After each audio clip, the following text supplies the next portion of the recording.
హల్లెలూయా. దేవుని నామానికి మహిమ కలుగును గాక. దేవుడు నాకు ఇచ్చిన ఆధిక్యతను బట్టి మరొకసారి సేవల సన్నిధిలో మీ అందరితో స్వాగతం పంచుకోవడానికి దేవుని చూపించుకోవడం బట్టి మీకు వందనాలు చెల్లిస్తున్నాను.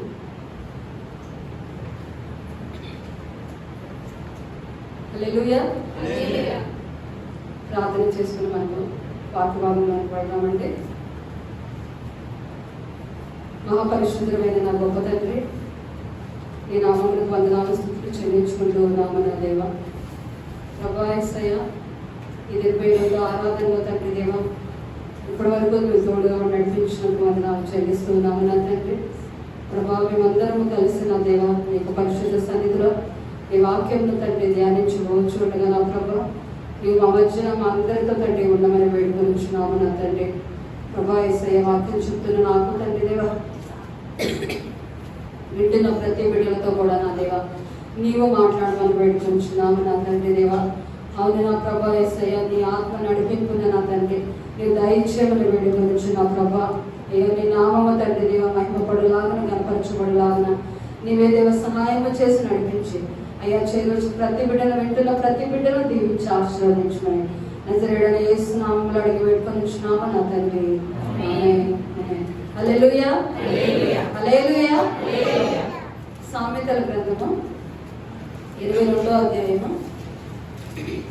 సామెతల గ్రంథము 22వ అధ్యాయము 29వ వచనాన్ని చదువుతున్నాను. తన పనిలో నిపుణత గలవానిని చూచితివా? అల్పులైన వారి ఎదుట కాదు, వాడు రాజుల ఎదుటనే నిలుచును. హల్లెలూయా. ఇక్కడ మనము గమనించినట్లుగా తన పనిలో నిపుణత గలవానిని చూచితివా? వాడు అల్పుల ఎదుట కాదు, రాజుల ఎదుటనే నిలుచును అనేసి మనకి అక్కడ సొలొమోను రాసిన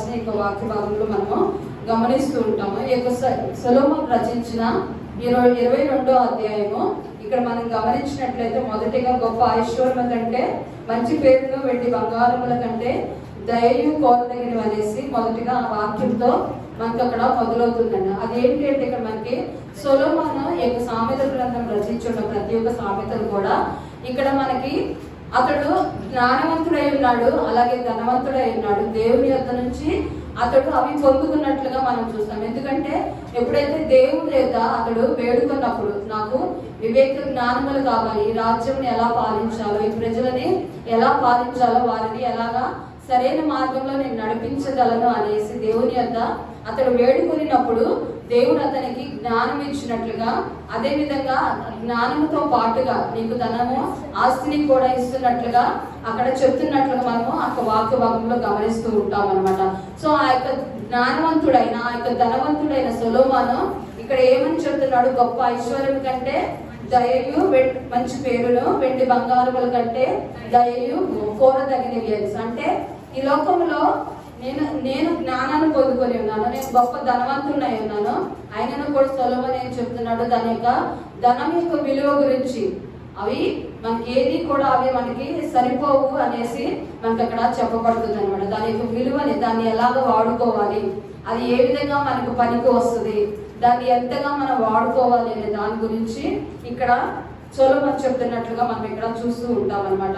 సో ఇక్కడ మనం చూసినట్లుగా ఇక్కడ 29వ వచనంలో తన పనిలో నిపుణత గలవానిని చూచితివా అనేసి అక్కడ చెప్పబడుతూ ఉందన్నమాట. వాడు రాజుల ఎదుట నిలుస్తాడు, అల్పులైన వారి ఎదుట కాదు కానీ వాడు రాజుల ఎదుట నిలుస్తాడని చెప్పేసి మనకు అక్కడ వాక్యంలో చివరిగా చెప్పబడుతుంది అనమాట. సో నిపుణత అంటే మనకు తెలుసు, అంటే బాగా ఎక్స్పీరియన్స్, ఎబిలిటీ కలిగిన వ్యక్తి, బాగా సమర్థత కలిగిన వ్యక్తి. అంటే ఒక పని చేస్తూ ఉన్నప్పుడు ఆ పని గురించి బాగా తెలిసిన అవగాహన కలిగి ఉన్న వ్యక్తి అన్నట్లుగా మనం చూస్తూ ఉంటాం. అంటే అతడు ఆ పనిలో ఏది ఎటు నుంచి ఏ ప్రాబ్లం వస్తుందా, దాన్ని ఏదైనా సమస్య వస్తే దాన్ని మళ్ళీ తిరిగి ఎలాగా సాల్వ్ చేయాలా అనేసి ప్రతి ఒక్కటి కూడా ఆ యొక్క పని గురించి ఎరిగి ఉన్న వ్యక్తి. సో ఆ పనిలో బాగా ఎక్స్పీరియన్స్ గా ఉన్న వ్యక్తి అనమాట. సో ఆ వ్యక్తి ఏంటి అంట, ఇక్కడ రాజు ఎదుట నిలుస్తాడు అనేసి మనకు అక్కడ చెప్పబడుతుంది. సో రాజులు ఎదుట అంటే తను చేసే పని తను ఎంత చక్కగా చేస్తే అక్కడ రాజులు ఎదుట నిలవబడగలుగుతున్నాడు. మామూలుగా చేస్తే కనుక మనకి మన స్నేహితులకి నచ్చవచ్చు, లేదా మన కుటుంబంలో ఉన్న వారికి నచ్చవచ్చు. కానీ ఇక్కడ చెప్పబడుతుందంటే ఆ పని అతను చేసిన విధానాన్ని బట్టి అది అతడంట రాజులు ఎదుట నిలుస్తూ ఉన్నాడు. ఎంతో గొప్పవారి ఎదుట, అతనికి ఉన్నత అధికారులు ఎదుట అతను నిలవబడగలుగుతున్నాడు. గొప్ప ఆధిక్యం అనేది, గుర్తింపు అనేది అతనికి దొరుకుతుంది అనేసి ఇక్కడ చెప్పబడుతుంది అనమాట. సో ఇప్పుడు మనం గమనించినట్లుగా ఒక శిల్పి కావచ్చు, లేదా ఒక కొమ్మని కావచ్చు, లేదా మన వేరే సాఫ్ట్వేర్ ఉద్యోగాలు చేస్తూ ఉన్నవాడు కావచ్చు, లేదా ఒక టీచర్ కావచ్చు, లేదా అంతకన్నా ఎక్కువగా ఇప్పుడు మనకి అక్కడ స్త్రీలు పురుషులు ఉన్నారు కాబట్టి ఒక హౌస్ వైఫ్ గా మీరు చేస్తున్న పని అయినా కావచ్చు, అంటే ఒక కుటుంబాన్ని నడిపిస్తున్న వారే కావచ్చు. ప్రతి ఒక్కరు కూడా ఒక్కొక్కరు ఒక్కొక్క బాధ్యత కలిగి ఉంటారు. సో ఆ బాధ్యత గురించి మీరు ఎలా చేయాలో మీకు తెలుస్తూ ఉంటుంది, దాన్ని ఎలాగ మనం హ్యాండిల్ చేయాలో మీకు తెలుస్తూ ఉంటుంది.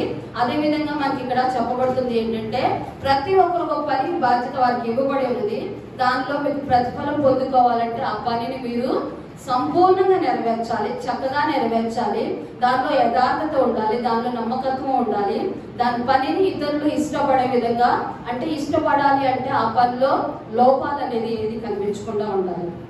ఒక పనిలో మనం ఒక నమ్మకంగా కల్పించాలి అంటే ఎదుటి వ్యక్తి నీలో ఇష్టపడాలి అంటే, లేదా ఎదుటి వ్యక్తి నీ మీద నమ్మకం కలిగి ఉండాలి అంటే నీలో ఏ తప్పు అనేది కనిపించకుండా ఉండాలి. సో అప్పుడే ఆ పనికి ఆ వ్యక్తికి నీవు నచ్చుతావు, లేదా మన పని నచ్చింది అనేది మనకి ఇక్కడ చెప్పబడుతుంది అన్నమాట. సో అదేవిధంగా మనం చూసుకున్నట్లుగా శిల్పి అనేది దాని గురించి, లేదా కుంభని గురించి వారు చేస్తున్న యొక్క పని, లేదా ఒక శిల్పాన్ని చెక్కుతున్నప్పుడు, ఒక కుండను చేస్తూ ఉన్నప్పుడు, ఒక పాత్రను, అందమైన పాత్రను వారు చేస్తూ ఉన్నప్పుడు వాళ్ళకి ఏంటి అంటే ఎంతో సమయం పట్టింది. ఒక రోజులో అయిపోయేది కాదు, ఒక గంటలో అయిపోయేది కాదు, లేదా 2 గంటల్లో అయిపోయేది కాదు. కానీ వారు ఒక అందమైన శిల్పాన్ని చెక్కడానికే కానీ, లేదా ఒక మంచి అందమైన పాత్రను చేసి దాన్ని మళ్ళీ కొలిమిలో పెట్టేసి దాన్ని మళ్ళీ రంగులేసి ఇవన్నీ చేయటానికి చాలా సమయం అనేది పట్టింది. అలా సమయం పట్టింది కాబట్టి సో ఆ వ్యక్తి అది చేయడానికి అతనికి ఏమని ఉండాలంట, ఆ ఒక పని మీద అతనికి ప్రేమ ఉండాలి. ముందు ఆ పని అంటే తనకి ప్రేమ ఉండాలి. ఆ ప్రేమ అనేది, ఇష్టం అనేది అతను చూపిస్తేనే ఆ శిల్పమే కానీ, పాత్రే కానీ, ఉద్యోగమే కానీ, కుటుంబం బాధ్యతే కానీ అది ఇష్టంగా చేస్తేనే అది ఇంకా అందంగా ఉంటుంది, ఇంకా ఆశీర్వాదంగా ఉంటుంది. అదేవిధంగా సంతృప్తిని అనేది ఇస్తూ ఉంటుంది అన్నమాట. ఇష్టం లేకపోతే మనము ఏ పని చేయలేము. నార్మల్గా మనందరికీ తెలుసు, ఏదైనా ఒక చోట మనం వెళ్ళాలి అంటే ఇష్టం ఉంటేనే వెళ్తాం. వేరే ఒక వాళ్ళతో మాట్లాడాలంటే ఇష్టం ఉంటేనే మాట్లాడతాం. ఏదైనా ఇంట్లో కూడా నార్మల్గా లేడీస్ చెప్పుకోవాలంటే ఏదైనా మన పని ఇంట్లో రోజు చేసే పనులైనా కూడా ఒకరోజు నెక్స్ట్ ఈ పని చేయాలి అని అనుకున్నప్పుడు కొద్దిసేపు ఆగి చేద్దాంలే, ఇప్పుడు నాకు మూడ్ లేదు, నాకు స్ట్రెంగ్త్ లేదు. ఎప్పుడైతే మనం దాని మీద వెళ్తామో, స్టార్ట్ చేస్తామో దాన్ని ఫాస్ట్గా చేసేస్తాం. ఎందుకు? నేను ఈ పని చేసేయాలి. సో ఈ పని మీద తనకి శ్రద్ధ ఉంది. సో అదేవిధంగా ఒక కుమ్మరి కూడా ఒక పాత్రను చేసేటప్పుడు ఎంతో సహనం కలిగి అందంగా దాన్ని మలుస్తూ ఉంటాడు. మలిచినప్పుడు తనలో అంటే ఆ యొక్క మట్టిలో చిన్న చిన్న రాళ్ళు కూడా వస్తూ ఉంటాయి. అవి వస్తున్నాయని మట్టిని తీసి పక్కన పడాడు. ఆ మట్టిని తీసి పారాడు, కానీ అందులో వచ్చి చిన్న రాళ్ళను తీసి ఏరి పారేసి తిరిగి మళ్ళీ ఆ పాత్రని చక్కగా అందమైన పాత్రగా చేయడానికి అతడు మళ్ళీ తిరిగి ప్రారంభిస్తాడు. అంటే దానికి ఎంతో సమయం తీసుకుంటాడు. సో ఒక వ్యక్తి ఏదైనా ఒక పని పూర్తి చేయడానికి, లేదా దాన్ని సంపూర్ణంగా నెరవేర్చడానికి శ్రద్ధ ఉండాలి, ప్రేమ ఉండాలి, సహనం ఉండాలి. ఇవన్నీ ఉంటేనే ఒక పనిని మనం సంపూర్ణంగా నెరవేర్చగలుగుతాం. ఆ పనిలో ఇష్టం లేకపోతే, ఆ పనిలో శ్రద్ధ లేకపోతే, ఆ పనిలో సమయాన్ని మనం వెచ్చించలేకపోతే, ఆ పనిలో మన సహనాన్ని కలిగి ఉండకపోతే ఆ పని అనేది ఎప్పుడు కూడా నెరవేరదు. అది నీ కుటుంబమే కానీ, నీ బిడ్డల విషయంలోనే కానీ, అది ఏ విషయమైనా, ఏ పని అయినా కూడా అది ఇవన్నీ నువ్వు కలిగి ఉంటేనే ఆ పనిని అనేది పూర్తి చేయగలుగుతావు. ఇవన్నీ లేకపోతే మనం అప్పుడే మనకి ఏంటంటే తగిన ప్రతిఫలం దొరుకుతుంది, లేదా నీవు చేసిన పనికి సంతృప్తి, సంతోషం అనేది మనకు దొరుకుతుంది. ఇప్పుడు ఆ శిల్పి అందంగా అదేంటి ఆ యొక్క శిల్పిని చెక్కితేనే ఒక బొమ్మని చెక్కితేనే అతడు వేరే అధికారులకి అతనికి ఇష్టం కలుగుతుంది. అప్పుడే దానికి ప్రతిఫలం లేదా దానికి తగిన బహుమానం అనేది దొరుకుతుంది. ఒక చిన్న బొమ్మ చెక్కని వెళ్ళడం దాని అందుకు తగ్గినట్టు డబ్బుతనం వస్తుంది. ఒక పెద్ద చెక్కి వెళ్తాడా దానికి తగిన బహుమతి అనేది అతనికి వస్తుంది. సో నువ్వు ఏ రీతిగా నీ పని నువ్వు చూపిస్తూ ఉన్నావు అప్పుడే దానికి తగిన ప్రతిఫలం అనేది కూడా నీకు అలాగే దొరుకుతుంది అనేసి మనకి ఇక్కడ చెప్పబడుతుంది అనమాట. సో క్రైస్తవులంగా మనం చూసుకున్నట్లుగా మన జీవితంలో కూడా మనకి ఎన్నో సమస్యలు అనేది వస్తూ ఉంటాయి. ఇప్పుడు మనం చూసుకున్నట్లుగా ఒక కుటుంబంలోనే కానీ ఒక స్త్రీలే కానీ పురుషులే కానీ చిన్న బిడ్డలే కానీ ప్రతి ఒక్కరు వారి వారి బాధ్యతల్లో వారి వారి జీవితాల్లో ఎన్నో సమస్యలు వస్తాయి. ప్రతి విషయంలో ప్రతిరోజు మనం చూసుకుంటే మనకు కొన్నిసార్లు ప్రతి గంటకు కూడా సమస్యలు వచ్చే సంఘటనలు ఉంటాయి. అలాంటి సంఘటనలో మనకి ఏంటి అంటే మనము దేవుడు మనకు తోడు ఉన్నాడని మర్చిపోకూడదు. అదేంటి మనకి దేవుడు తోడు ఉన్నాడని మనము మర్చిపోకూడదు. క్రైస్తవులు మన జీవితంలో అన్నీ వస్తాయి. వాటిని ఎదిరించుకొని యథార్థంగా మనము నమ్మకత్వం చూపిస్తూ విశ్వాసతను చూపిస్తూ మనం ముందుకు వెళితే కనుక దానికి తగిన ప్రతిఫలం అనేది దొరుకుతుంది. ఎలాగా తన పనిలో నిపుణత కలిగిన వ్యక్తి రాజు ఎదుట నిలవబడగలిగి ఉన్నాడు, అదే విధంగా మనము కూడా ఆ రాజు ఎదుట ఆ రాజాది రాజు ఎదుట మనము నిలవబడగలుగుతాం అన్నమాట. సో మన బైబిల్ గ్రంథంలో ఇద్దరు వ్యక్తులను మనం గమనించుకున్నాము. సమూయేలు రాసిన మొదటి గ్రంథము 16వ అధ్యాయము 16వ వచనము. నా ఏలిన వాడవైన నీవు ఆజ్ఞయము నీ దాసులమైన మేము సిద్ధంగా ఉన్నాము. సితార చమత్కారంగా వాయింపగల ఒకరిని విచారించుటకే మాకు సెలవిమ్ము. దేవుని యొద్ద నుండి దురాత్మ వచ్చి నిన్ను పట్టినప్పుడల్లా అతడు సితార చేత పట్టుకొని వాయించుట చేత నీవు బాగుపడదు అని అతనితో ఉన్నది. ఇక్కడ మనము ఈ సంఘటనలో లేదా ఈ సందర్భంలో మనము సౌలు గురించి అదే విధంగా దావీదు గురించి మనం గమనిస్తాం. ఇక్కడ దావీదు గురించి సౌలు యొక్క సేవకులు సౌలుతో చెబుతున్న మాట ఏంటంటే సితారా చమత్కారంగా వాయించగల ఒకడు ఉన్నాడు, అతన్ని మేము పిలుచుకొస్తాము. అతన్ని మేము పిలుచుకొచ్చినప్పుడు అతను నీ ఎద్దుకు వచ్చి సితారా వాయిస్తాడు. ఎందుకు? ఇక్కడ సౌలు దురాత్మ చేత పీడింపబడుతూ ఉన్నాడు. సౌలు దురాత్మ చేత పీడింపబడుతూ ఉన్నాడు, దాని చేత బాధింపబడుతూ ఉన్నాడు. కాబట్టి ఇక్కడ సౌలు సేవకులు ఏమంటున్నారంటే మేము అతన్ని పిలుచుకొని వస్తాము, అతడు నీ కొరకు సితారా వాయిస్తాడు, అప్పుడు నీ దురాత్మ నీలో నుంచి బయటికి వెడలిపోతుంది అనేసి అక్కడ సేవకులు చెప్పినప్పుడు సౌలు సరైనని అన్నప్పుడు అక్కడ దావీదు అక్కడికి వచ్చి సౌలు ఎదుట సితారా వాయించినప్పుడు దురాత్మ అతనిలో నుంచి వెళ్ళిపోయినట్లుగా మనం చూస్తాం.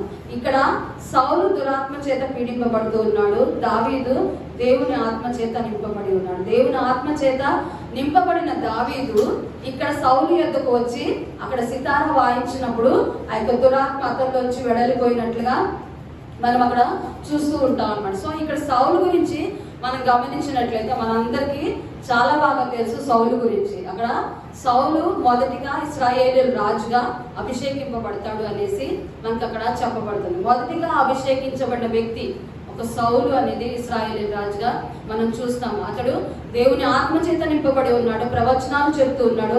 సౌలు కూడా ప్రవక్తల్లో ఉన్నాడా అనే సామెత కూడా అతని గురించి చెప్పడం అనేది మనం ముందు అధ్యాయాల్లో చూస్తూ ఉంటాము. సో ఇక్కడ దేవుని ఆత్మ చేత నింపబడి ఉన్నాడు, దేవుని జ్ఞానం చేత నింపబడి ఉన్నాడు. కానీ ఎందుకు దేవుని ఇప్పుడు దురాత్మ చేత పీడింపబడుతూ ఉన్నాడంటే అక్కడ దేవుని ఆజ్ఞకు అతడు లోబడలేదు.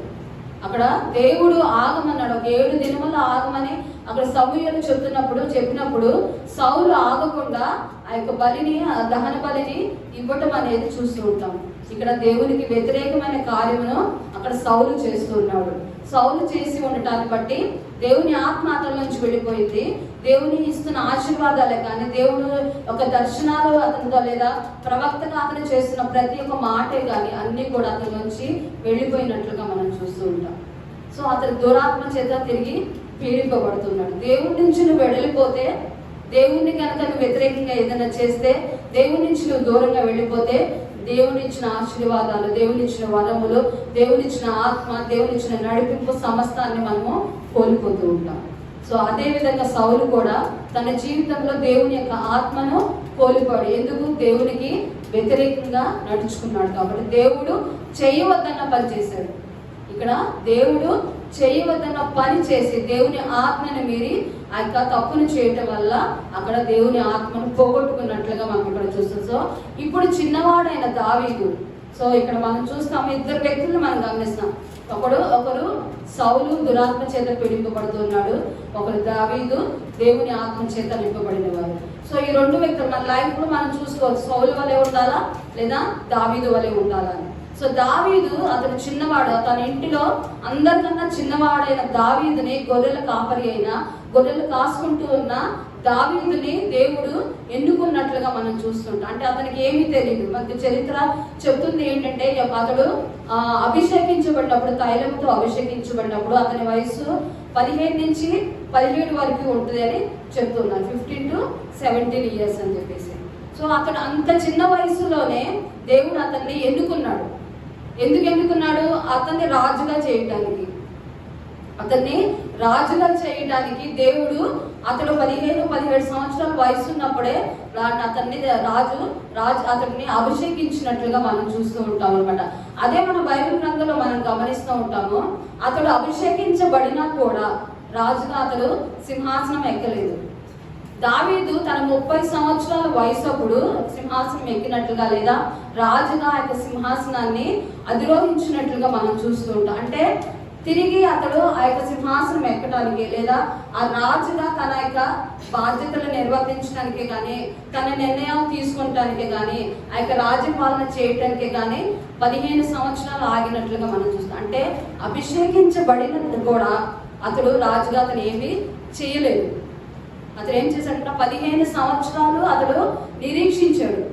ఆ 15 సంవత్సరాలు కూడా నిరీక్షించిన తర్వాత తన 30 సంవత్సరాల వయసులో అతడు రాజుగా తిరిగి రాజ్యపాలన అనేది మొదలు పెట్టినట్లుగా మనం చూస్తున్నాం. అంటే ఈ 15 సంవత్సరాల్లో కూడా దేవుడు తోడుగా ఉన్నాడు.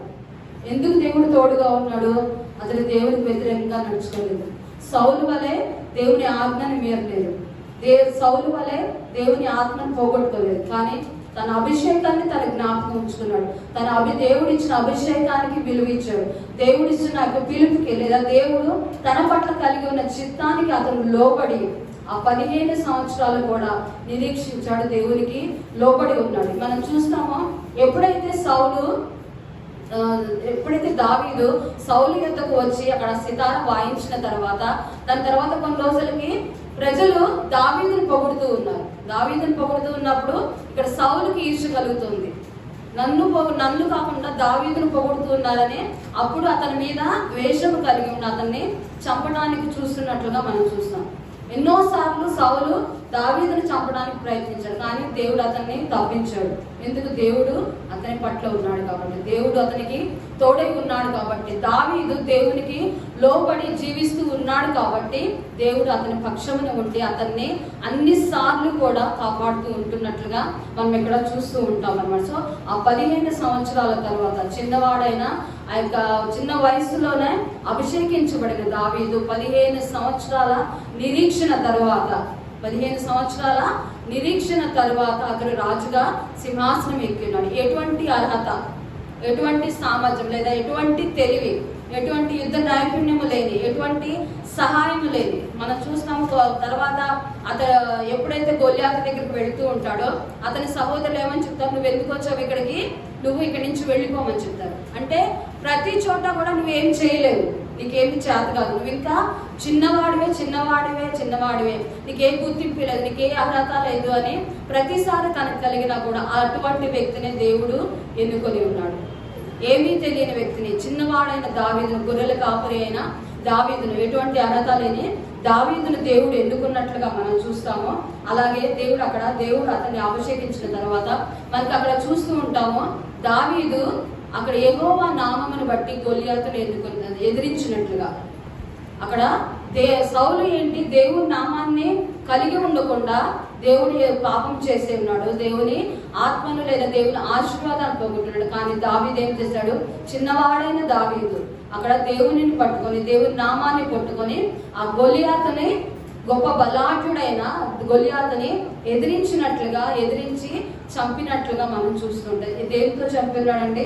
మనందరికీ తెలుసు, బడిసెలోని రాయితో, చిన్న రాళ్ళతో చంపాడు గొలియాతుని. అంత పెద్ద బలవంతుడైన, అంత హైట్ కలిగి ఉన్న యొక్క గొలియాతుని దావీదు ఎలా చంపాడు? చిన్న రాళ్ళతోనే, ఏ కత్తి కాదు, తనకి అలవాటు లేదు కూడా. ఆఖరికి మనం చూస్తున్నాం, నేను మోయలేనని చెప్తున్నట్లుగా సౌలు యొక్క ఆయుధం మోయలేనని కూడా చెప్పాడు. అంటే అది అంత బలం కూడా అతనికి లేదు.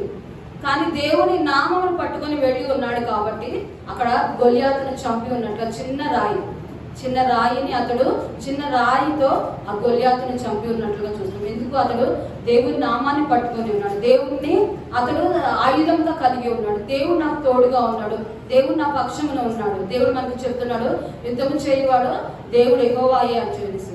సో దేవుడు మనకు తోడుగా ఉన్నప్పుడు మనం దేనినైనా, మన ముందు ఎటువంటి గొప్ప పర్వతము కలిగి ఉన్నా కూడా దాన్ని ఎదిరించగలము అనేసి మనం గమనించుకోవచ్చు. సో దావీదు జీవితంలో మనం గమనించినట్లుగా అతడు చిన్న వయసులోనే ఎటువంటి అర్హత, గుర్తింపు లేని అతడు దావీదును దేవుడు ఎన్నుకొని ఉన్నాడు. ఎటువంటి అర్హత లేదు, ఎటువంటి జ్ఞానము లేదు, ఎటువంటి సామర్థ్యము లేదు, ఎటువంటి యుద్ధ నైపుణ్యము లేదు. అయినను కూడా దేవుడు చిన్నవాడైన గొర్రెల కాపరి అయిన దావీదును ఎన్నుకొని ఉన్నాడు, అతన్ని హెచ్చించి ఉన్నట్లుగా మనం చూస్తూ ఉంటాం. సో మన తర్వాత వచనాల్లో కూడా మన అధ్యాయాల్లో గమనిస్తే అక్కడ దావీదు చెప్తూ ఉంటాడు, నేను నా కుటుంబము ఏ పార్టీది నన్ను ఇంతగా హెచ్చించుటకు అనేసి. అంతగా దేవుడు అతన్ని ఆశీర్వదించాడు, అంతగా దేవుడు అతన్ని హెచ్చించి ఉన్నాడు. దేవుడు హెచ్చిస్తూ ఉంటే వేరెవరు కూడా ఆ యొక్క ఆశీర్వాదం నుంచి వేరెవరు కూడా ఆపివేయలేరని మనం గమనించుకోవాలి. ఎప్పుడైతే దేవుని ఎదుట యథార్థంగా ఉంటామో, ఎప్పుడైతే దేవుని మాటకు లోబడుతూ ఉంటామో, లేదా దేవుని చిత్తానికి, దావీదు దేవుని చిత్తానికి 15 సంవత్సరాలు ఎదురు చూశాడు రాజుగా ఉండటానికి. 15 సంవత్సరాలు నిరీక్షించి ఆయనకు చిత్తానికి లోబడి ఆయన మాటలు పాటించి ఆఖరికి సౌలు చంపుతూ ఉన్నా కూడా సౌలుకి తిరిగి ఏ హాని కూడా చేయకుండా అతడు ఏమిటంటే దేవునిలోనే తన తగ్గింపు జీవితాన్ని కలిగి ఉండి తిరిగి రాజ్యాన్ని అతను పాలించినట్లుగా దేవుని యొక్క ఆశీర్వాదాలు పొందుకొని వర్ధిల్లినట్లుగా మనం చూస్తూ ఉంటాం అనమాట. సో అందుకని మనం చూస్తాము, నమ్మకమైన దాసుడు అనేసి దేవుడు మన జీవితంలో మనం చూస్తూ ఉంటాం. అదేవిధంగా ఇంకొకరిని కనుక మనం గమనించినట్లయితే ఆదికాండము 41వ అధ్యాయము, ఆదికాండము 41, 9వ వచనము 12వ వచనాన్ని గమనిస్తే, అప్పుడు పానదాయకుడు అధిపతి, నేడు నేను నా తప్పిదమును జ్ఞాపకం చేసుకుంటున్నాను. ఒకటి చాలండి, 12వ వచనాన్ని మనం చదువుతున్నాం. అప్పుడు అక్కడ రాజ సంరక్షక సేనాధిపతికి దాసుడై ఉండిన యొక్క హెబ్రీ పడుచువాడు మాతో కూడా ఉండెను. సో ఇక్కడ ఆ 2 వచనాలు గమనిస్తే అక్కడ యోసేపు గురించి పానదాయకుల అధిపతి చెప్తున్నట్లుగా మనం ఇక్కడ చూస్తున్నాం. 40వ అధ్యాయంలో మనం చూస్తే పానదాయకుల అధిపతి, భక్ష్యకారుల అధిపతి వారిద్దరూ కూడా చెరసాలలో యోసేపుతో పాటు ఉన్నప్పుడు అక్కడ వారిద్దరి యొక్క కలభావాన్ని యోసేపు వారికి వివరించినప్పుడు వారిద్దరి జీవితంలో ఏమి జరుగుతుందో, ఏమి జరగబోతుందో అనేసి అక్కడ యోసేపు వారిద్దరికి చెప్పినప్పుడు వారి జీవితంలో అలాగే జరగటం అనేది వారిద్దరూ కూడా చూస్తున్నారు. పానదాయకుల అధిపతే కానీ భక్ష్యకారుల అధిపతి కానీ. అంటే పానదాయకుల అధిపతి తిరిగి ఫరో దగ్గర చేరుకుంటాడని, భక్ష్యకారుల అధిపతి అక్కడ ఉరివేయబడతాడు అని చెప్పేసి మనం అక్కడ చూస్తాం. సో యోసేపు చెప్పినట్లుగా మనం చూస్తాం. ఆ యొక్క 40వ అధ్యాయంలో కూడా మనకు వచనాన్ని గమనిస్తే అక్కడ యోసేపు చెప్తాడు, మీరు తిరిగి ఆశీర్వదింపబడినప్పుడే కానీ లేదా విడిపింపబడినప్పుడే కానీ నన్ను జ్ఞాపకం చేసుకోమని అక్కడ చెప్తూ ఉంటాడు. నన్ను జ్ఞాపకం చేసుకోము, ఫరో యొద్ద నా గురించి చెప్పుము అనేసి అక్కడ మనకి చెప్పబడుతుందంట 40వ అధ్యాయంలో. కాబట్టి నీకు క్షేమము కలిగినప్పుడు నన్ను జ్ఞాపకము చేసుకొని నా యందు కరుణించి ఫరోతో నన్ను గూర్చి మాట్లాడి ఈ ఇంటిలో నుండి నన్ను బయటికి ఈ ఇంటిలో నుండి నన్ను బయటికి రప్పించుము. అక్కడ ఫరోతో నన్ను గూర్చి మాట్లాడమనేసి అక్కడ యోసేపు పానదాయకుల అధిపతితో కానీ వాళ్ళిద్దరితో కానీ చెప్తూ ఉన్నారు. చెప్పిన ఇక్కడ మన 41వ అధ్యాయం 1వ వచనాన్ని చూస్తే 2 ఏండ్లు గడిచిన తర్వాత ఫరో ఒక కలగనేను. ఇక్కడ అతడు యోసేపు ముందుగానే చెప్పి ఉన్నాడు, మీరు విడిపించబడిన తర్వాత నన్ను జ్ఞాపకం చేసుకోండి, నా గురించి ఫరో యొద్ద చెప్పమని చెప్తాడు. కానీ వారు పానదాయకుల అధిపతి మర్చిపోతారు, ఎందుకంటే భక్షకారుల అధిపతి చనిపోయాడు. సో అతడు మర్చిపోయిన 2 సంవత్సరాల తరువాత అతనికి జ్ఞాపకం వస్తుంది. ఎప్పుడు ఈ యొక్క కళ భావాన్ని ఎవరు చెప్పలేకపోతున్నారు. ఫరోకి వచ్చిన కళ గురించి దాని భావాన్ని ఎవరు చెప్పలేకపోతున్నప్పుడు అప్పుడు పానదాయకుల అధిపతి జ్ఞాపకం చేసుకున్నాడు. అది ఏంటి అంటే మాకు వచ్చిన కళ గురించి ఆనాడు చెరసాలలో యోసేపు భావం చెప్పి ఉన్నాడు అనేసి అప్పుడు యోసేపు గురించి జ్ఞాపకం వచ్చి అక్కడ పానదాయకుల అధిపతి చెప్తూ ఉంటాడు అన్నమాట. మాకు తెలిసిన ఒక హెబ్రీ పడుచువాడు ఒకడు ఉన్నాడు అనేసి. సో ఇక్కడ మనం దావీదు గురించి మనం గమనిస్తే కనుక ఇక్కడ దావీదు విషయంలో 39వ అధ్యాయంలో మనం చూస్తే 1వ వచనం, 39వ అధ్యాయం 1వ వచనం, యోసేపును ఐగుప్తునకు తీసుకొని వచ్చినప్పుడు ఫరో యొక్క ఉద్యోగస్తుడును రాజ సంరక్షక సేనాధిపతియునైన పోతీఫరు ఒక ఐగుప్తీయుడు అక్కడికి అతన్ని తీసుకొని వచ్చిన ఇష్మాయేలీయుల యొద్ద అతని కొనెను. ఇక్కడ మనం గమనిస్తూ ఉంటాము, అతని అన్నలు అతన్ని అమ్మి వేసినట్లుగా మనకు తెలుసు. సో ఇక్కడ పోతీఫరు అయిన ఒక ఐగుప్తీయుడు ఇక్కడ యోసేపును కొనుక్కున్నట్లుగా, అంటే ఒక బానిసగా అతన్ని తన ఇంటికి తీసుకొచ్చినట్లుగా మనం చూస్తూ ఉంటాం. అంటే ఇప్పుడు యోసేపు ఒక బానిసగా, అంటే బానిస పని మనిషికి చాలా డిఫరెన్స్ ఉంటుంది. మనకి బానిస అంటే ఏ పనైనా, ఎంత కష్టమైన పనైనా, ఎంత భయంకరమైన పనైనా కూడా వారితో చేయాల్సిందే. ఆ విధంగా బానిసగా వచ్చిన ఇక్కడ యోసేపు పోతీఫరు యొద్దకు వచ్చినప్పుడు అక్కడ మనం చూస్తాము 2వ వచనాన్ని 3వ వచనాన్ని గమనిస్తే యెహోవా యోసేపునకు తోడై ఉండెను గనుక అతడు వర్ధిల్లుచు తన యజమానుడకు ఆ ఐగుప్తీయుని ఇంట ఉండెను. 3వ వచనం, యెహోవా అతనికి తోడై ఉండెననియు అతడు చేసినదంతయు అతని చేతిలో యెహోవా సఫలము చేసిననియు అతని యజమానుడు చూచినప్పుడు యోసేపు మీద అతనికి కటాక్షము కలిగెను కనుక అతని యొద్ద పరిచర్య చేయవాడు. అదే విధంగా 39వ అధ్యాయంలోనే 22వ వచనం 23వ వచనం చదివినట్లయితే చెరసాల అధిపతి ఆ చెరసాలలోనున్న ఖైదీలనందరినీ యోసేపు చేతికి అప్పగించెను. వారక్కడ ఏమి చేసిరో అదంతయు అతడే చేయించువాడు. యెహోవా అతనికి తోడై ఉండెను గనుక ఆ చెరసాల అధిపతి అతని చేతికి అప్పగింపబడిన దేని గూర్చియు విచారణ చేయకయుండెను. అతడు చేయునది యావత్తు యెహోవా సఫలమగునట్లు చేసెను. ఇక్కడ ఈ 2 సంఘటనలు, అంటే 2వ వచనము 3వ వచనము అదే విధంగా 22వ వచనము 23వ వచనాన్ని మనం గమనిస్తే అక్కడేమో పోతీఫరు ఇంటిలో జరిగిన సంఘటనగా మనం చూస్తాము.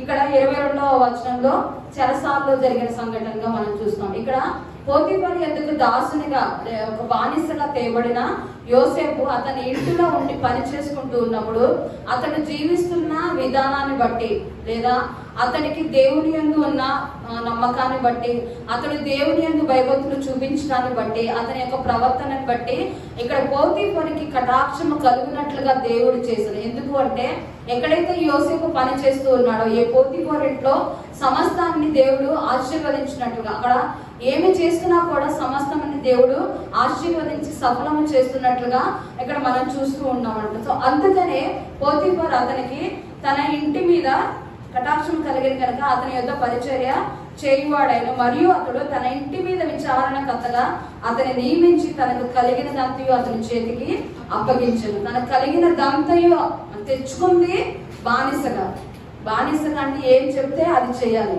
కొన్నిసార్లు అంటే వాళ్ళు ఇళ్లలోకి రావడానికి కూడా అనుమతి ఉండదు. ఆ విధంగా బానిసలు జీవిస్తారు. కానీ ఇక్కడ తన యొక్క ప్రవర్తనను బట్టి, తన యొక్క యథార్థతను బట్టి, లేదా దేవుని యందు అతడు కలిగి ఉన్న భయభక్తులను బట్టి అక్కడ దేవుడు అతని మీద కటాక్షము కలుగునట్లుగా చేశాను కనుక ఇక్కడ పోతీఫరు తన ఇంటి మీద విచారణకర్తగా యోసేపును నియమించినట్లుగా చూస్తున్నాం. అదేవిధంగా 22వ వచనంలో కూడా మనం గమనిస్తే చెరసాల్లో ఇక్కడ ఉన్నాడు యోసేపు. ఎందుకు? అది పోతీఫర్ భార్య వల్ల చేయని నేరానికి ఇక్కడ పోతీఫర్ నేరం మోపటం వల్ల చెరసాల్లో ఉన్నాడు ఇక్కడ యోసేపు. సో ఇక్కడ చెరసాల్లో ఉన్నప్పుడు కూడా అతని ప్రవర్తన మారలేదు. బానిసగా ఉన్నప్పుడు తన ప్రవర్తన మారలేదు. తన ఇంటి మీద విచారణకర్తగా పోతీఫరు నిర్ణయించిన తరువాత కూడా అతని ప్రవర్తన మారలేదు.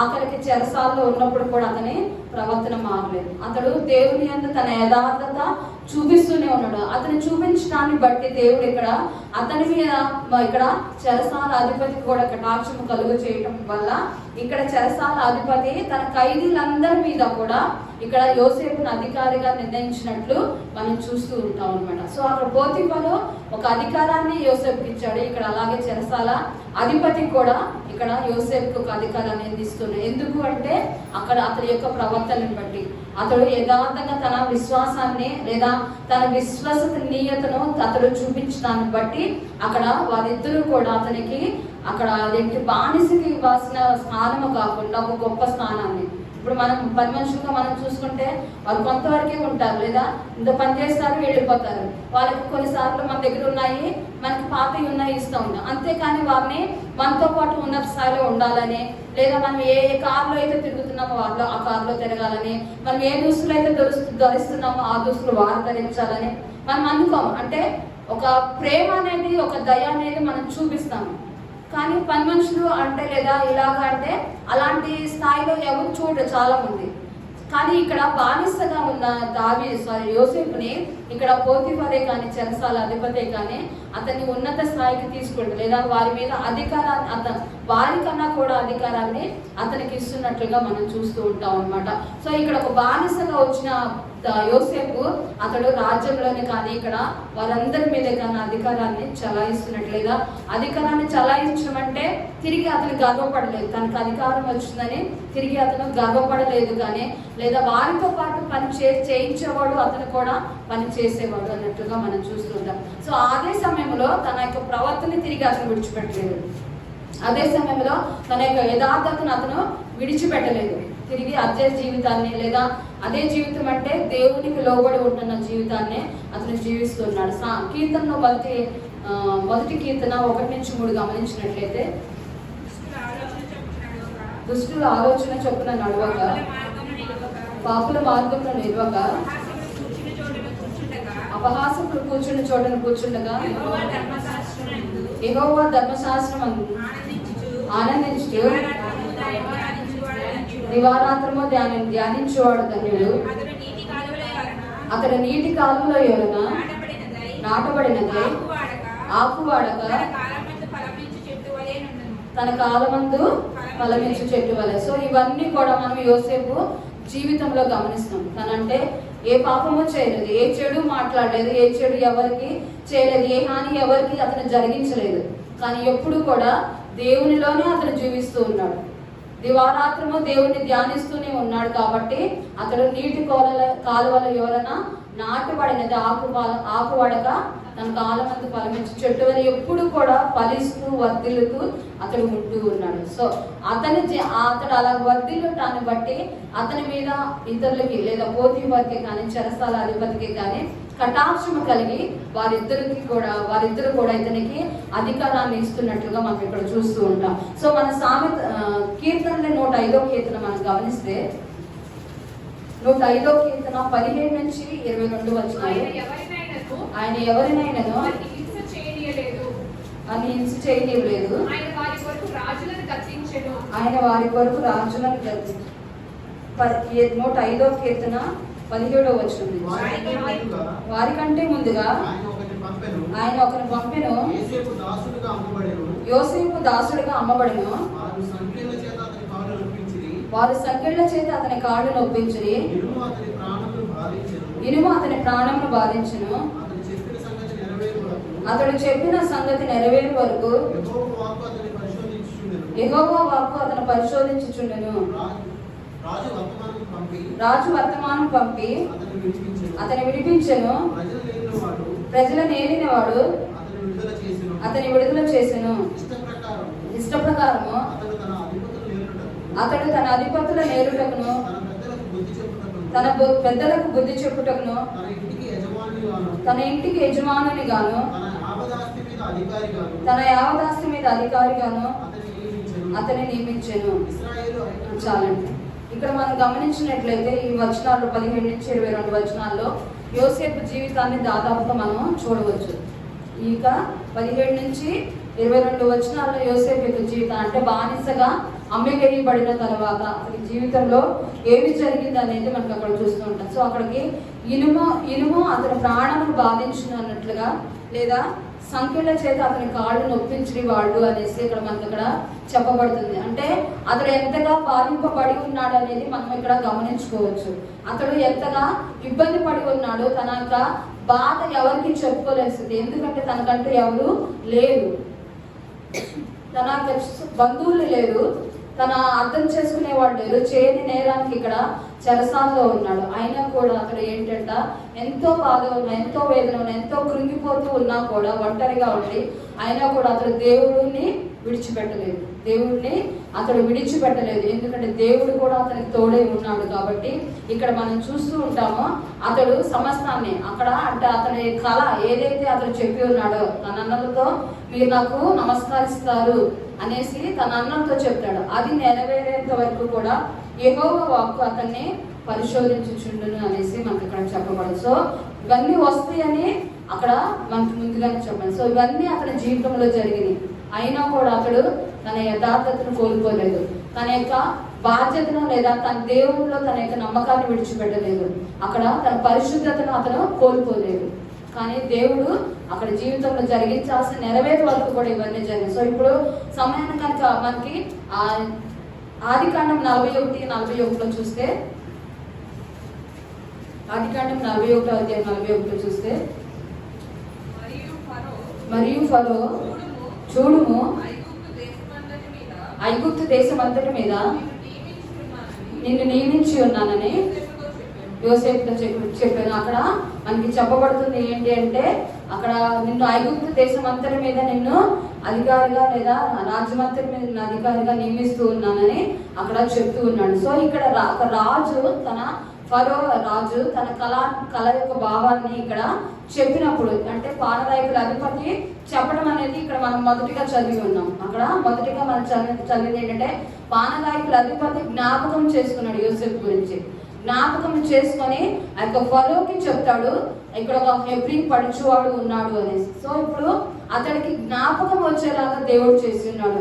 ఎందుకంటే ఇది దేవుని సమయము కాబట్టి, దేవుని చిత్తం అతని జీవితంలో నెరవేర్చవలసి ఉన్నది కాబట్టి, దేవుడు ఏదైతే కళని యోసేపుకి ఇచ్చి ఉన్న దర్శనాన్ని అతనికి ఇచ్చి ఉన్నాడో అది నెరవేర్చే సమయం వచ్చి ఉన్నది. కాబట్టి పానదాయకుల అధిపతికి జ్ఞాపకం వచ్చేలాగా దేవుడు చేసినట్లుగా మనం ఇక్కడ చూస్తున్నాం. సో అతడు అక్కడ రాజు ఎద్దకు నిలబడటానికి, రాజు ఎద్దకు రావడానికి తన మానస జీవితంలో గడిపిన ఆ యొక్క వస్త్రాలను విడిచిపెట్టేసి స్నానం చేసి శుభ్రంగా అతడు కొత్త వస్త్రాలు ధరించుకొని ఆ రాజు ఎదుట నిలవబడటానికి వచ్చి ఉన్నట్లుగా మనం చూసాం. సో ఇప్పుడు రాజు ఎదుటికి వచ్చాడు, ఆ కలభావాన్ని వివరించాడు. ఆ కలభావాన్ని వివరించినంత కేవలం ఒక బహుమతి పొందుకొని అతను వెళ్ళలేదు. ఇక్కడ చిన్న బహుమతి రాజు అతనికి ఇవ్వలేదు, కానీ రాజ్యం అంతటి మీద అధికారాన్ని ఆ యొక్క యోసేపుకి ఇచ్చినట్లుగా మనం చూసాం. ఒక పడుచువాడు అన్నట్లుగా మనం చూసుకోవచ్చు. ఎందుకంటే అక్కడ చిన్న వయసులో ఉన్నప్పుడే అతన్ని బానిసగా అమ్మివేసి ఉన్నారు. అక్కడ ఇక రాజు అతనికి కేవలం ఒక చిన్న బహుమతి కానీ లేదా పెద్ద బహుమతి కానీ ఇచ్చి పంపివేయకుండా రాజ్యం అంతటి మీద తన ఏ స్థానాన్ని అయితే కలిగి ఉన్నాడో తన తర్వాత స్థానము అతనికి ఇవ్వటం అనేది మనము చూస్తూ ఉంటాం యోసేపు జీవితంలో. సో ఆ తర్వాత వచనంలో మనం చూస్తే అదే ఆదికాండం 41 ఫరో తన చేతిలో తన ఉంగరం తీసి యోసేపు చేతికి పెట్టి యోసేపు చేతికి పెట్టి సన్నపు నారబట్టలు అతనికి తొడిగించి సన్నపు నారబట్టలు అతనికి తొడిగించి అతని మెడకు బంగారు గొలుసు వేసి అతని మెడకు బంగారు గొలుసు వేసి తన రెండవ రథం మీద అతన్ని ఎక్కించెను. తన రెండవ రథం మీద అతన్ని ఎక్కించెను. అప్పుడు వందనము చేయడని అతని ముందర అప్పుడు వందనం చేయడని అతని ముందర జనులు కేకలు వేసిరి. అట్లు ఐగుప్తు దేశం అంతటి మీద అతన్ని నియమించెను.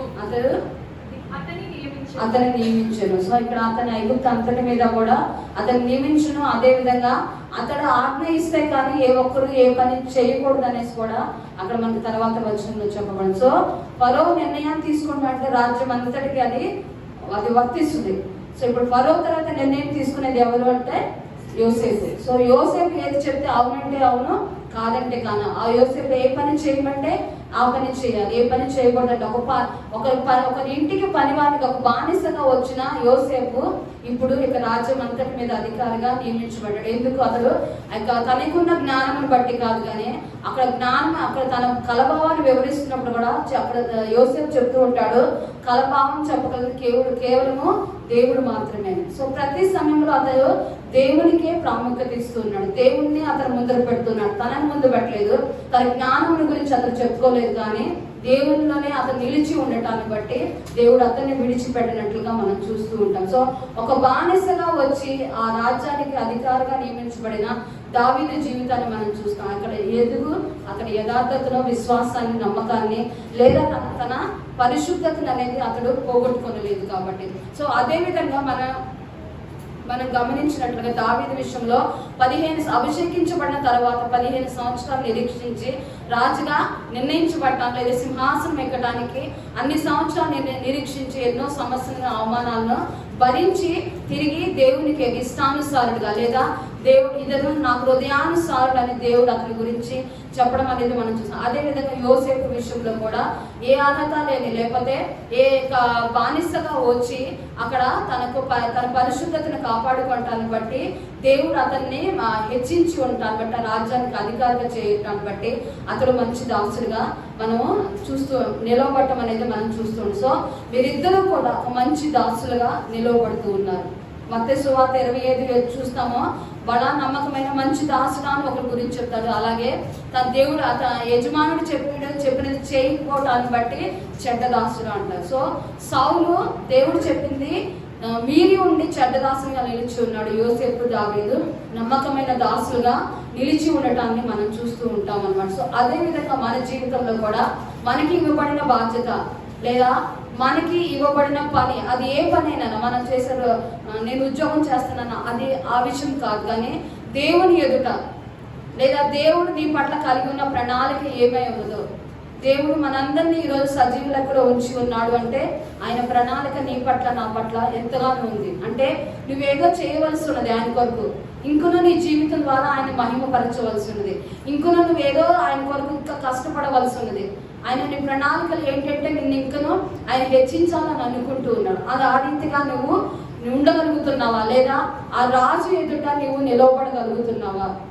యోసేపు, దావీదు యథార్థంగా లేదా నిర్దోషంగా వారు ఆ రాజుల ఎదుట లేదా దేవుని ఎదుట నిలవబడగలుగుతున్నారు. వారి ప్రవర్తనను కాచుకొని, వారి ప్రవర్తనను సరిచేసుకొని వారు ఆ యొక్క దేవుని ఎదుట నిర్దోషులుగా నిలబడుతున్నారు. అదేవిధంగా మనం కూడా నిర్దోషులుగా నిలవబడగలుగుతున్నామా?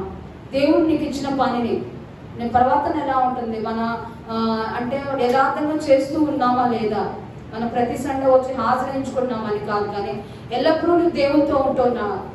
కీర్తనలుగా మనం చదివాము 1వ అధ్యాయంలో దుష్టుల ఆలోచనను చెప్పుకున్నాడు, ఒక పాపుల మార్గమును నిలువగా యెహోవా ధర్మశాస్త్రమందు ఆనందించు దివారాత్రులు దాన్ని ధ్యానించేవాడు. ఎల్లప్పుడూ నీకు దేవుడు నీతోనే ఉంటూ ఉన్నాడా?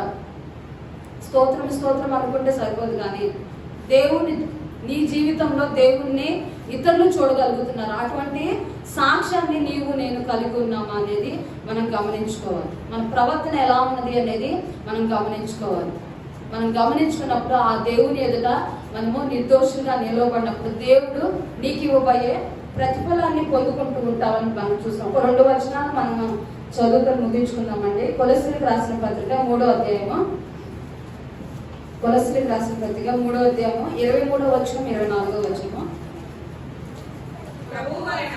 ప్రభు వలన స్వాస్థ్యము ప్రతిఫలముగా పొందుదమని స్వాస్థ్యమును ప్రతిఫలముగా పొందుదమని ఎరుగుదుము గనుక నీవేమి చేసినను అది మనుషుల నిమిత్తము కాక ప్రభువు నిమిత్తము మనస్ఫూర్తిగా చేయుడి. అది ఏమి చేసినా ఎవరి కొరకు చేయాలంట?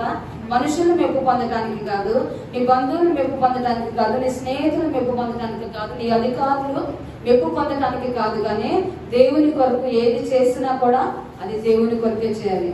నీకు ప్రతిఫలం ఇచ్చేది దేవుడు. ఈ లోకంలో నువ్వు కొన్ని గిఫ్ట్ పొందుకోవచ్చు, ప్రమోషన్ పొందుకోవచ్చు, శాలరీస్ పొందుకోవచ్చు, కానీ ఆ పరలోక రాజ్యంలో నీవు ఎక్కడ నిలవబడగలుగుతున్నావు? దేవుని ఎదుట నిలవబడుతున్నావా, లేదా నరకం వైపు వెళుతూ ఉన్నావా?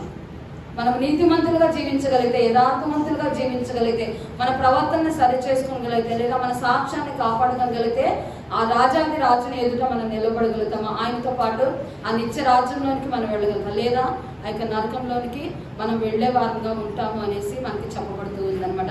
అదేవిధంగా హెబ్రీలు రాసిన పత్రిక 10వ అధ్యాయము, హెబ్రీలు 10వ అధ్యాయము 35-36 గమనిస్తే,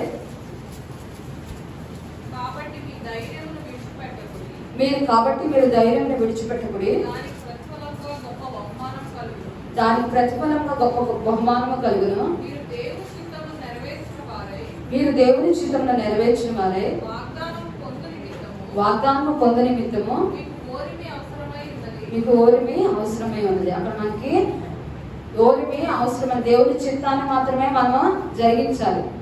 నువ్వు ఏమి వస్తున్నా కూడా భయపడవద్దు, అలయవద్దు, ధైర్యంగా ఉండాలని చెప్పి. మన జీవితంలో సమస్యలు వస్తూ ఉంటాయి. పౌలు జీవితంలో ఎన్నో సమస్యలు అతను చూసి ఉన్నాడు, ఎన్నో అవమానాలు ఎదుర్కొంటున్నాడు, చెరసాల్లో వేస్తున్నారు, బంధించి ఉన్నారు, పొరడాతో కొట్టి ఉన్నారు. ఆయనను కూడా అతడు ఎప్పుడైతే తన జీవితాన్ని దేవునికి అర్పించి ఉన్నాడో అప్పటి నుంచి దేవుని విడిచిపెట్టలేదు. దేవుని కృప ఎల్లప్పుడూ కూడా అతనికి తోడుగా ఉంటుంది. అందుని బట్టి పౌలు చెప్తూ ఉన్నాడు, నా యొక్క పరుగు కడముట్టించింది. మనము కూడా ఆ రీతిగా మనం చెప్పగలం, నా పరుగుని ముగించాను, యథార్థంగా ముగించాను, నిర్దోషంగా నేను జీవిస్తూ ఉన్నాను, నీతి కిరీటాన్ని నేను పొందుకుంటానని మనం నోటితో చెప్పడం కాదు, అందుకు మనం అర్హులుగా నిలిచి ఉన్నామా? యేసుక్రీస్తు జీవితంలో యేసుక్రీస్తు శిలువపై ఉన్నప్పుడు సమస్తము సమాప్తమైనది అనేసి ఆయన శిలువపై పలికిన మాట. అంటే ఆయన ఏ కారణం చేత అయితే, ఏ చిత్తము అయితే ఆయన ఈ లోకానికి వచ్చి ఉన్నారో ఆయన అది నెరవేర్చి సమస్తము సమాప్తమైనదని ఆయన చెప్పి ఉన్నాడు.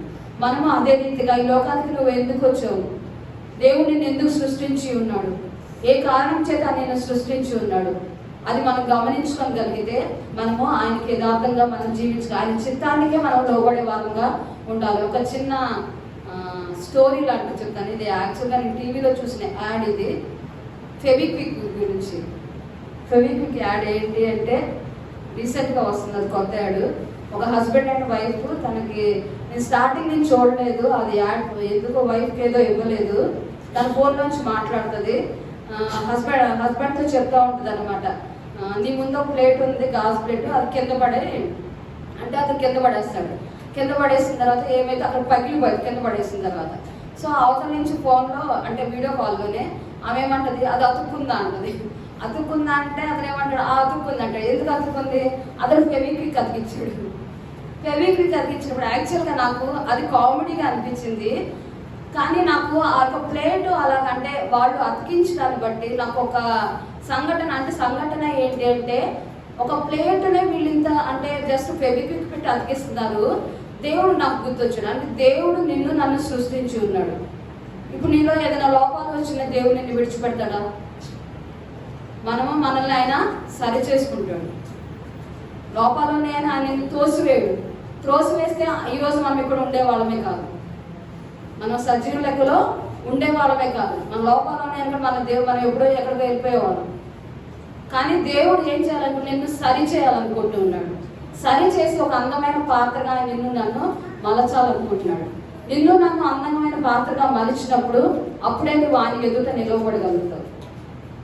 ఆయన ఎదుట నిలవబడటానికే ఆయన నిన్ను సరి చేస్తూ ఉన్నాడు. అది మనం లెక్క చేయకుండా కొట్టివేసి మనం ఆయనకు లోబడకుండా మన నామమాత్రానికి జీవితాలు జీవించామంటే ఆయన ఎదుట మనం నిలవబడలేము. ఆయన ఎదుట నిలవబడి నిర్దోషిని చెప్పుకోలేము. ఆ యొక్క బహుమానాన్ని మనము పొందుకోలేము. దేవుడు నిన్ను సృష్టించి ఉన్నాడంటే నిన్ను సరి చేస్తాడు. నీ జీవితంలో ఏది కావాలో ఆయనకు తెలుసు. ఎప్పుడు నేను మలచాలి. మనకి కీర్తన చదివినట్లుగా యోసేపు జీవితంలో అది జరిగేంత వరకు యెహోవా అతన్ని పరిశోధించుచుండునని. సో దేవుడికి తెలుసు అది ఎప్పుడు జరగాలి. మన లైఫ్లో మనకు వచ్చే సమస్యలన్నింటిలో కూడా మనం కృంగిపోక జీవితం అయిపోయింది అనుకోక మన జీవితాన్ని సరి చేసుకోకుండా ఇంకా మనం అలాగే జీవించగలిగితే ఆయన ఎదుట నిలవబడలేదు. ఒక వీడియో కూడా నేను చూసి నేను చెప్తూ కూస్తాను. అంటే ఆయన మన సమీపంగా ఉన్నప్పుడు ఆయన వెతకాలంట. దేవుడు దూరమైనప్పుడు దేవుడు నాకు కావాలి అన్నప్పుడు మనం ఎంతగా రోధించినా కూడా ఆయన మనకి దొరకడు. అది ఏంటి అంటే నేను చూసిన వీడియో ఏంటి అంటే అంటే ఇది రెండో రాకడ తర్వాత దేవుడు వచ్చి ఆయనతో పాటు యథార్థంగా పరిశుద్ధంగా నిలిచి ఉన్న వారిని ఆయన ఆ రాకడలో ఎత్తబడిన తరువాత ఎవరైతే ఈ లోకంలో విడువబడతారో, ఎవరైతే ఈ లోకంలో ఆయనతో రెండో రాకడలో ఎత్తబడకుండా ఈ లోకంలో విడువబడతారో వాళ్ళందరూ ఏంటంటే ఆ సమయంలో వాక్యం కరువు అవుతుంది. వాక్యము కరువు అయింది. నీకు ఎక్కడ ఏ చర్చీలు ఉండవు, నీకు ప్రీచ్ చేసేవాళ్ళు ఉండరు, నిన్ను సరిచేసే ఒక సేవకులు ఉండరు, నిన్ను గద్దించని ఆ మనసాక్షి ఆదరణకర్త నీ తోడుగా ఉండడు. నీకు వాక్యం ఎక్కడ వెతికినా కూడా దొరకదు. నువ్వు ఎక్కడికి వెళ్ళి నువ్వు సహాయం కోసం ఎదురు చూసినా నీకు దొరకదు. అలాంటి స్థితిలో మనం ఉంటామనేసి మనకి అక్కడ అదేంటి ఆ వీడియోలో మనకి చెప్పబడింది. ఏంటి అంటే రెండో రాకడ తర్వాత ఆయనతో మనం ఎత్తబడలేదా ఈ లోకంలో నీకు శ్రమ ఉంటుంది. శ్రమ అంటే నువ్వేదో రోజు వచ్చే ఇంట్లో వచ్చే గొడవలు, పిల్లలతో గొడవలు, ఆర్థిక సమస్యలు కాదు, ఆ గొడవలు కాదు, ఆ శ్రమ భయంకరమైన శ్రమని మనం చూస్తాం అనేసి. మనకి ఎవరు ఉండరు మనకు తోడుగా. ఆ అంత్యక్రీస్తు అనేది వస్తుంది అనేసి మనకు చెప్పబడుతుంది. అదేంటి ఆ యొక్క పరిస్థితి మనకు రాకుండా ఆ రాకడలో మనం ఎత్తబడటానికి మనం నిర్దోషులుగా మనల్ని మనం పరిశీలించుకుంటూ నీ పని, నీ ప్రవర్తన, నీ యథార్థతని నువ్వు కాపాడుకుంటూ ఆ రాజు ఎదుట మనం నిలవబడగలిగి ఆయన ఇచ్చే బహుమానాన్ని, ఆ నీతి కిరీటాన్ని మనం పొందుకునే వారంగా ఉండాలి అనేసి చిన్న వాక్యం ద్వారా నేను చెప్పదలుచుకున్నాను. దేవుడు ఇచ్చిన మాట దీవించుకుంటాను. హల్లెలూయా, హల్లెలూయా, హల్లెలూయా.